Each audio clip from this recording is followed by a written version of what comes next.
Olá, meus amados e amadas. Como prometemos em nosso último contato, em que falamos sobre mediação e conciliação, vamos complementar agora falando um pouco sobre a arbitragem.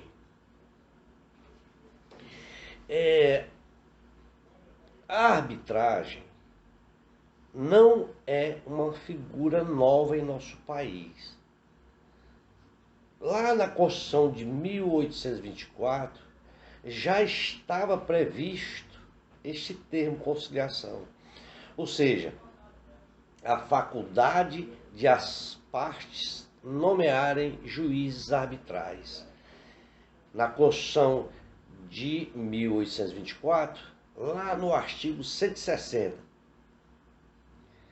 No ano de 1996, com o advento da Lei 9.307/96, a arbitragem ela foi absorvida por nossos legisladores, inserindo as regras e procedimentos a serem adotadas em nosso ordenamento.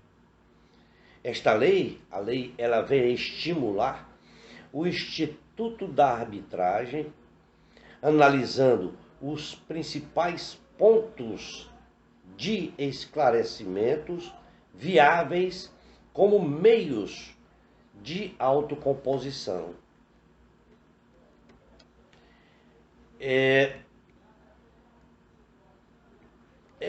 Nós observamos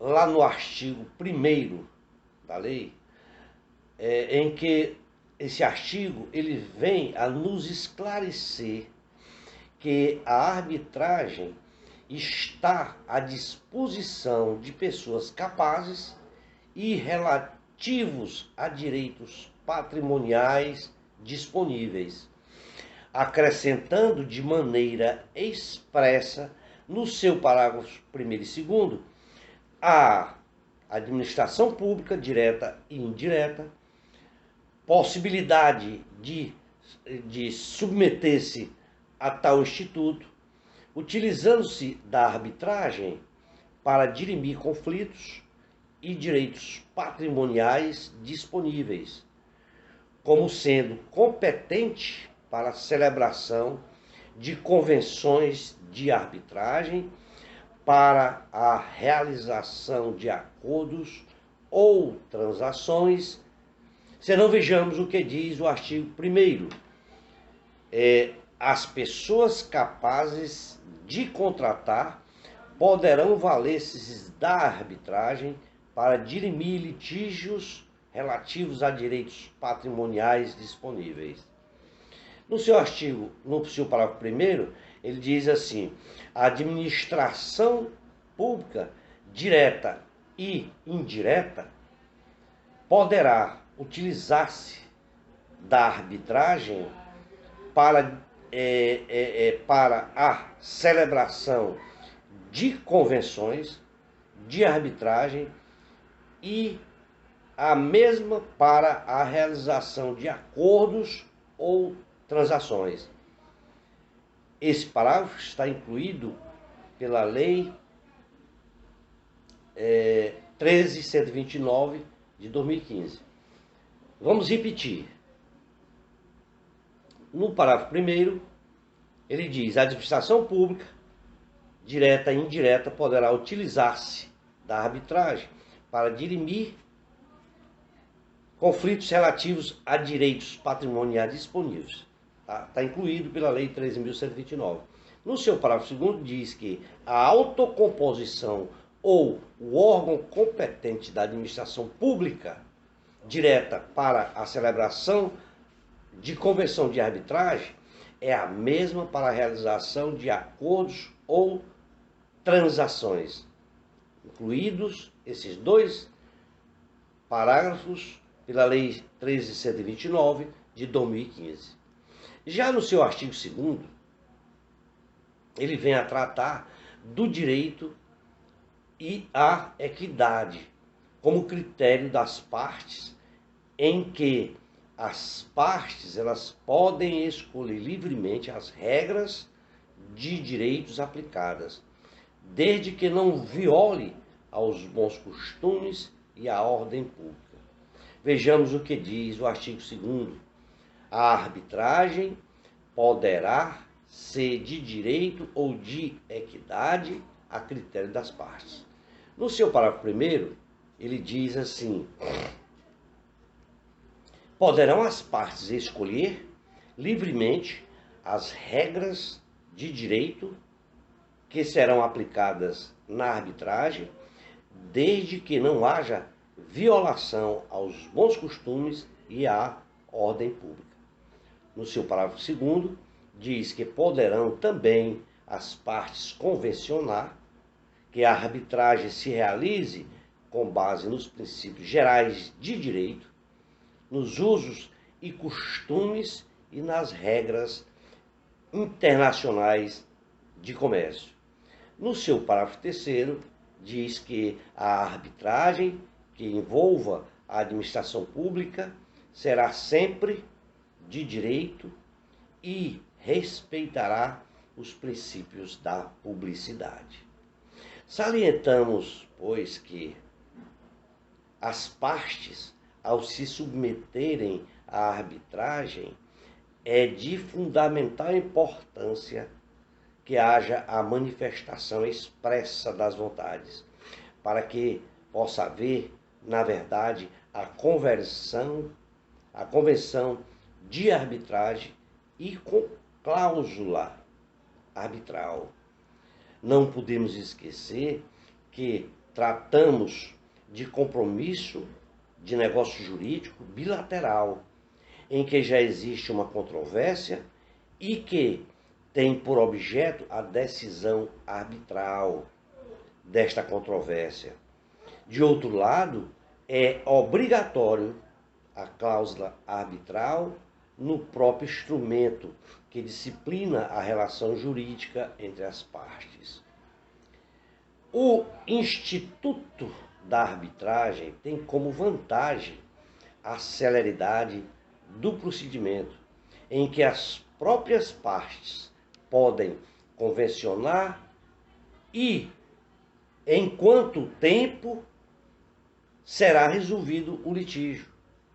E, não havendo tal pacto, será aplicado o prazo de 6 meses, posto que está previsto lá no artigo 23 da Lei da Arbitragem, que é a Lei 9.307, de setembro de 96. Se não, vejamos, o artigo 23 da Lei 9.307 diz assim, que a sentença arbitral será proferida no prazo estipulado pelas partes, nada tendo sido convencionado, o prazo para a apresentação da sentença é de 6 meses, contados da instituição da arbitragem ou da substituição do árbitro.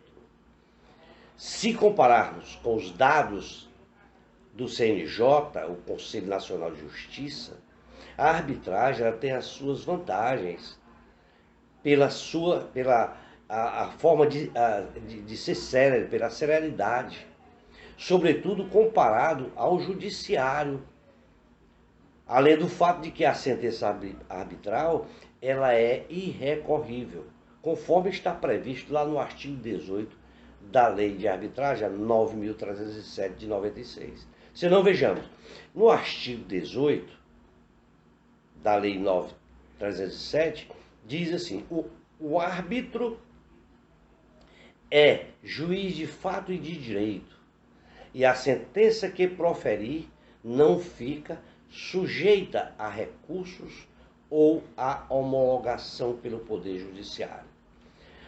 Afora o aspecto temporal, a arbitragem ela também é vantajosa quanto à qualidade do julgamento.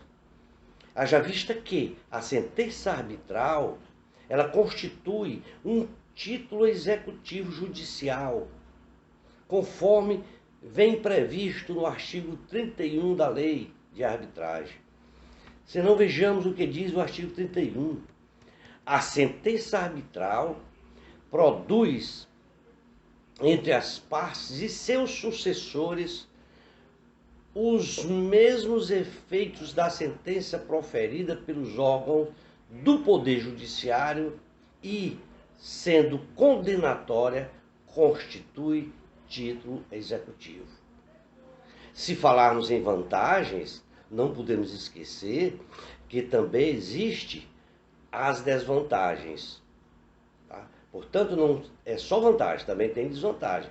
Tal como está lá previsto no artigo 22, parágrafo 2º, que é o caso do poder de coação.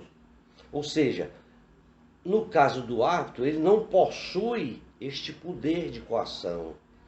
Em outras palavras, no caso de uma das partes não cumprir a sentença arbitral, será necessário a outra ingressar com o processo judicial de execução da sentença proferida. Ademais, no caso de que uma testemunha se recusar a comparecer à audiência, é necessário que o árbitro requeira ao juiz para que esta testemunha seja conduzida. Se não, vejamos o que diz o artigo 22. Artigo 22, poderá o árbitro ou o tribunal arbitral tomar o depoimento das partes, ouvir testemunhas e determinar a realização de perícias ou outras provas que julgar necessárias, mediante requerimento das partes ou de ofício. Em caso, lá no parágrafo 2º, em caso de desentendimento sem justa causa, da convocação para prestar depoimento pessoal, o árbitro ou o tribunal arbitral levará em consideração o comportamento da parte faltosa ao proferir sua sentença. Se a ausência for de testemunha, nas mesmas circunstâncias, poderá o árbitro ou o presidente do tribunal arbitral requerer à autoridade judiciária que conduza a testemunha retinente, comprovando a existência da conversão de arbitragem. Também existe a possibilidade de anulação da sentença arbitral, nos casos em que o juiz arbitral não siga os ditames da Lei 9.307, de acordo com o que está previsto no artigo 32. O artigo 32 diz que é nula a sentença arbitral se for nula a convenção, no seu inciso 1º, for nula a convenção de arbitragem, isto é uma redação dada pela Lei 3.129 de 2015. 2. Inciso 2º, que emanou de quem não podia ser árbitro. Inciso 3º, não converter os requisitos do artigo 26 desta lei. 6. For proferida fora dos limites da convenção de arbitragem. E a quarta, né? A quinta, ela foi revogada, que dizia não se decidir todo litígio submetido à arbitragem. Este inciso foi revogado pela Lei 13.129 de 2015. O sexto, inciso 6, diz que comprovado que foi proferido por prevaricação, compulsão ou corrupção passiva. O sétimo diz proferir fora do prazo, respeitando os dispostos no artigo 12º, inciso 3 desta lei. E, por fim, o oitavo, que diz que forem desrespeitados os princípios de que trata o artigo 21, parágrafo 2º desta lei. Portanto, também cabe anulação da sentença. De forma que, havendo uma Câmara Arbitral com as devidas experiências, evitam que tenham que haja eventuais anulações de sentença arbitral que possam adotar a arbitragem simplificada ou expandida e que adotem procedimentos mais céleres, com custas menores, evitando, portanto, um processo convencional que contempla, no processo convencional, vai contemplar recursos que pode chegar até ao Superior Tribunal Federal. Sendo assim, podemos dizer que a arbitragem constitui um meio idôneo para a resolução de conflitos. No entanto, necessita de melhor maturação no cenário jurídico, sobretudo quanto à sua efetivação no cenário da população em geral.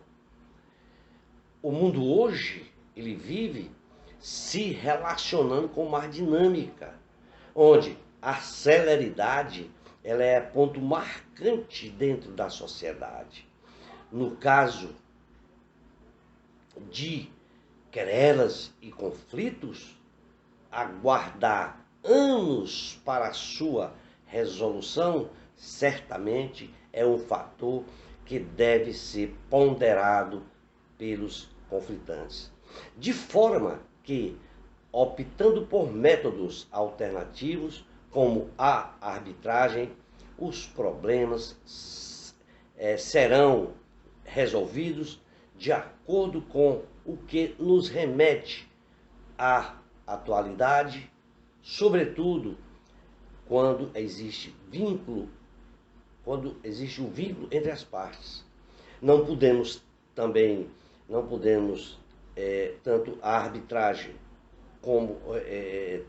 quanto a mediação e a conciliação, deixar de falar que são importantes métodos alternativos que resgatam relações que talvez venham a ser rompidas, haja vista que as próprias partes são convencionadas a repensar o seu papel no conflito com vistas a uma visão prospectiva, muito embora este vínculo, a vida entre as partes, não perdure.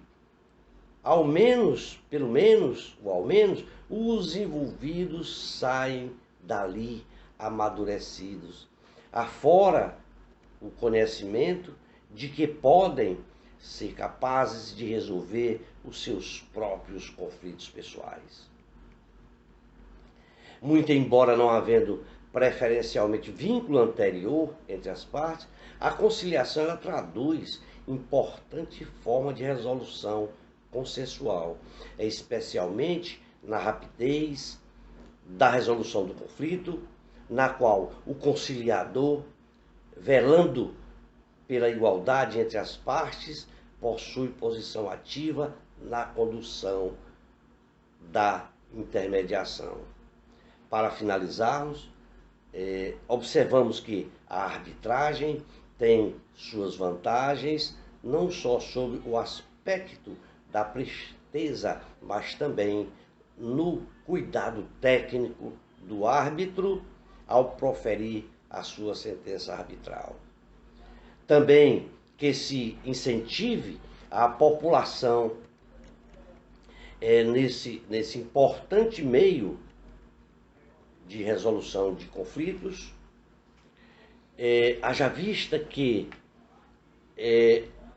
ser uma tendência a se fortalecer cada vez mais e a cada dia. Vamos ficar por aqui. Esperamos ter contribuído com todos vocês e, oportunamente, quero dizer bons estudos a todos. Não faltem as aulas, porque temos duas excelentes professoras e orientadoras. Forte abraço a todos e até uma outra oportunidade.